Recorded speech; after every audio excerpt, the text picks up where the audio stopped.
I think as far as humanity is concerned, weaknesses, they continue to thrive. Some wiser ones do not wait for the natural evolution to take us further.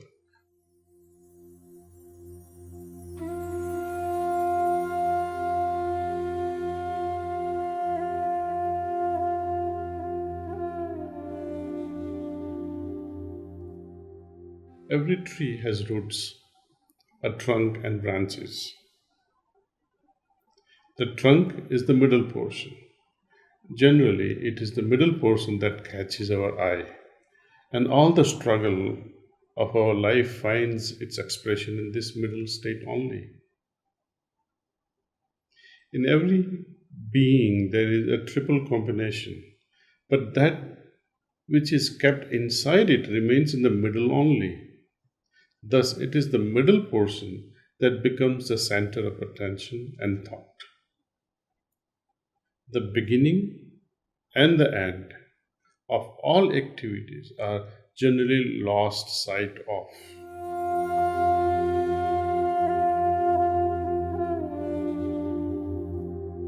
It is always the field and the period of action that attract our attention. Every being has a head, body, and legs.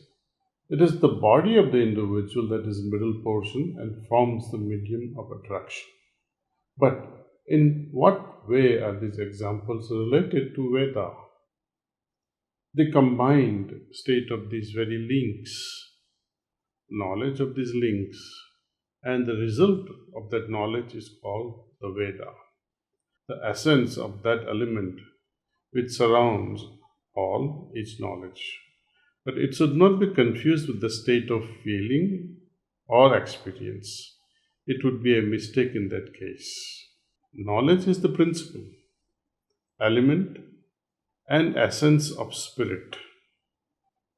Although the power of sight, hearing, thinking, and all beings, creatures, molecules, etc., embody knowledge, which forms the basis of all. It should not be taken in a restricted sense. Otherwise, the Veda or knowledge loses its importance. Lalaji here, whenever he uses the word the Veda, he does not mean Rig Veda and Atharva Veda. Veda, it technically means knowledge.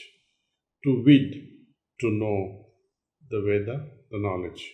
The Veda is not restricted to a particular book, country, religion, or nationality, but it is the knowledge of the three worlds, including all creation, the netherworld and the higher world. Whether the Veda is understood or caught by the rishis or saints, it is the fountain of all wisdom, grace. It is the thread of that material in which all the worlds and planets, the Vasus, the Adityas, and the Rudras are studied in seed form. This principle of three attributes, three things in creation. Here Lalaji mentions about three things like roots, the trunk, and the branches. And he says it is the middle portion that is so attractive and it catches our attention. When we talk of sthul sarir, physical body, and the soul, the middle, again it's our subtle body, and in our heartfulness way of practices, we give so much of importance to this expansion of consciousness constituting, and it is the reason, it is the main reason why we focus so much on this middle body, the subtle bodies, which is made up of Chit, Manas, Buddhi, and Ahankar. Now, when we ponder over all these things, the beginning, the middle, and the end, oh, and the silence that follows at the end of it is very crucial. If you have to take it's the beginning. As they say, Akash or the space was already there even before the creation. And Babaji calls this very existence of it is Prakriti. Purusha came later. So when we have to combine all these things and try to understand three attributes: positive, negative, and neutral. These are all related in a qualitative sense. They have the similar qualities when we compare this beginning, middle, and the end. The shot of Om creating the universes, proton, electron, and neutron. They somehow resemble this particular concept.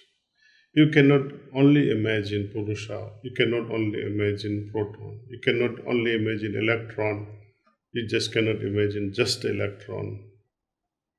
You just cannot imagine what we call neutron and forget about the end part of it. Say. Sat, Raj, and Tamas. They're all connected. The truth, the existential truth, Sat, the beginning of existence, the end of it, the Tama, and the middle part, the Raj. That's why Babaji gives so much of importance to the state Tamas, the end part where you culminate yourself into, the end where you finally end up with the beginning.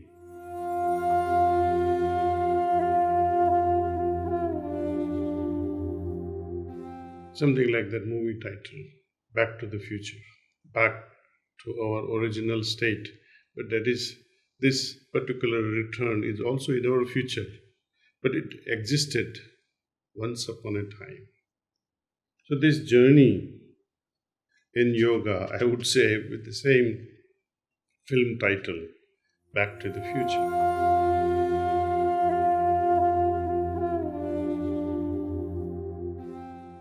I think, as far as humanity is concerned, weaknesses, they continue to thrive.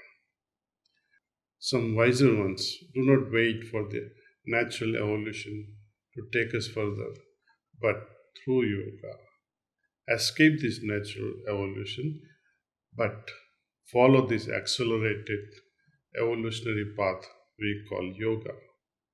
And in our heartfulness we practice, because of this pranavati reinvented by Pujya Lalaji Maharaj and system that is perfected by Babaji Maharaj, we are enjoying the benefits of it every single day.